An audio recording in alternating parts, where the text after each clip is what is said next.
ಸೇಡಿನ ಜ್ವಾಲೆ ಇದೆಯಾ? ಕಳೆದ ವರ್ಷ ಗಣೇಶ ವಿಸರ್ಜನೆಯ ವೇಳೆ ಎರಡು ಗುಂಪಿನ ನಡುವೆ ಮಾತಿನ ಚಕಮಕಿ ಆಗಿದೆ.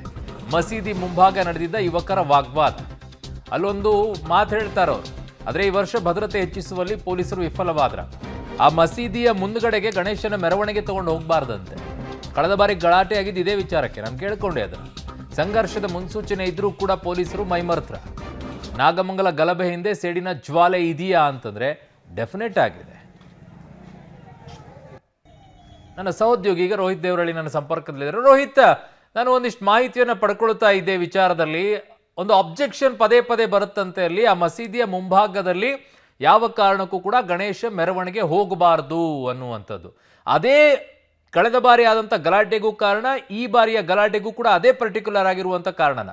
ಅರುಣ್, ನಾನು ತುಂಬ ಹಿಂದೆ ಹೋಗ್ತೀನಿ. 2007ರಿಂದಲೂ ಕೂಡ ಈ ಭಾಗದಲ್ಲಿ ಆ ಒಂದು ಸ್ಥಳಕ್ಕೆ ಗಣಪತಿಯ ಮೆರವಣಿಗೆ ಹೋದಂಥ ಸಂದರ್ಭದಲ್ಲಿ ಗಲಾಟೆಗಳು ಆಗ್ತಾನೆ ಬಂದಿದೆ. 2007ರಲ್ಲಿ ದೊಡ್ಡದಾದಂಥ ಗಲಾಟೆ ಆಗಿತ್ತು. ಏನು ನೆನೆ ನಡೆದಂಥ ಗಲಾಟೆಯಷ್ಟೇ ಪ್ರಮಾಣದಲ್ಲಿ ದೊಡ್ಡದಾದಂಥ ಗಲಾಟೆ ಆಗಿತ್ತು.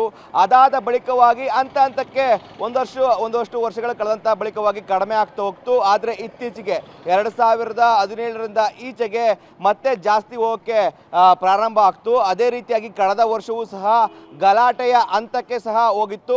ಆದರೆ ಮಾತಿನ ಚಕಮಕಿ ಮೂಲಕವಾಗಿ ಪರಿಸ್ಥಿತಿಯನ್ನ ಪೊಲೀಸರು ತಿಳಿಗೊಳಿಸೋದ್ರ ನಿಟ್ಟಿನಲ್ಲಿ ಯಶಸ್ವಿಯಾದರು. ಯಾಕಂದ್ರೆ ಮೊದಲೇ ಈ ಹಿನ್ನೆಲೆಯಲ್ಲಿ ಹೆಚ್ಚಿನ ಗಲಾಟೆ ಆಗ್ತಾ ಇತ್ತು. ಆ ನಿಟ್ಟಿನಲ್ಲಿ ಕಳೆದ ವರ್ಷ ಹೆಚ್ಚಿನ ಭದ್ರತೆಯನ್ನ ಮಾಡ್ಕೊಳ್ಳೋ ಮೂಲಕವಾಗಿ ಪೂರ್ವಭಾವಿ ಸಿದ್ಧತೆಗಳನ್ನ ಮಾಡ್ಕೊ ಪ್ರಕಾರವಾಗಿ ಒಂದಷ್ಟು ಗಲಾಟೆಗಳನ್ನ ತಪ್ಪಿಸೋ ನಿಟ್ಟಿನಲ್ಲಿ ಪೊಲೀಸ್ ಇಲಾಖೆಯವರು ಯಶಸ್ವಿ ಆಗಿದ್ರು. ಆದರೆ ಈ ವರ್ಷ ಕಳೆದ ವರ್ಷದ ಎಕ್ಸಾಂಪಲ್ನ ಇಟ್ಕೊಂಡು ಈ ವರ್ಷ ಮತ್ತಷ್ಟು ಭದ್ರತೆಯನ್ನ ಹೆಚ್ಚಿಸಬೇಕಾಗಿತ್ತು, ಒಂದಷ್ಟು ಕ್ರಮಗಳನ್ನ ತೆಗೆದುಕೊಳ್ಬೇಕಾಗಿತ್ತು. ಆದರೆ ಅದ್ಯಾವ ಕೆಲಸಗಳನ್ನು ಕೂಡ ಪೊಲೀಸ್ ಇಲಾಖೆ ಮಾಡ್ದಂಗೆ ಕಾಣ್ತಾ ಇಲ್ಲ. ಯಾಕಂತಂದ್ರೆ ಆ ಒಂದು ರಸ್ತೆಯಲ್ಲಿ ಹೋಗುವ ಮುನ್ನವೇ ಕೂಡ ನಿನ್ನೆ ಏನು ಗಣೇಶ ಹಬ್ಬದ ಇಂದಿನ ದಿನ ಒಂದು ಸಭೆಯನ್ನು ಮಾಡಿದ್ದಾರೆ.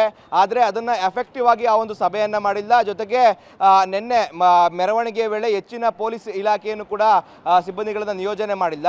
ಅದೇ ಕಾರಣಕ್ಕಾಗಿ ಆರಂಭದಲ್ಲಿ ಜಗಳ ಆಗುತ್ತೆ. ಆ ಸಂದರ್ಭದಲ್ಲೇ ಕೂಡ ಹೆಚ್ಚಿನ ಸಿಬ್ಬಂದಿಗಳೇನಾದರೂ ಇದ್ರೆ ಆರಂಭದಲ್ಲೇ ಆ ಒಂದು ಗಲಾಟೆಯನ್ನು ಚೂಟಿ ಹಾಕಬಹುದಾಗಿತ್ತು.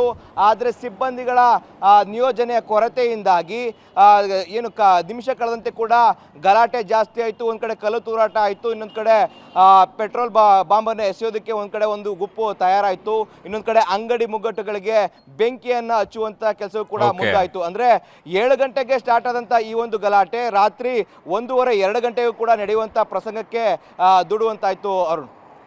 ಓಕೆ ರೋಹಿತ್, ನಿಮ್ಮೆಲ್ಲ ಮಾಹಿತಿಗೆ ಧನ್ಯವಾದಗಳು.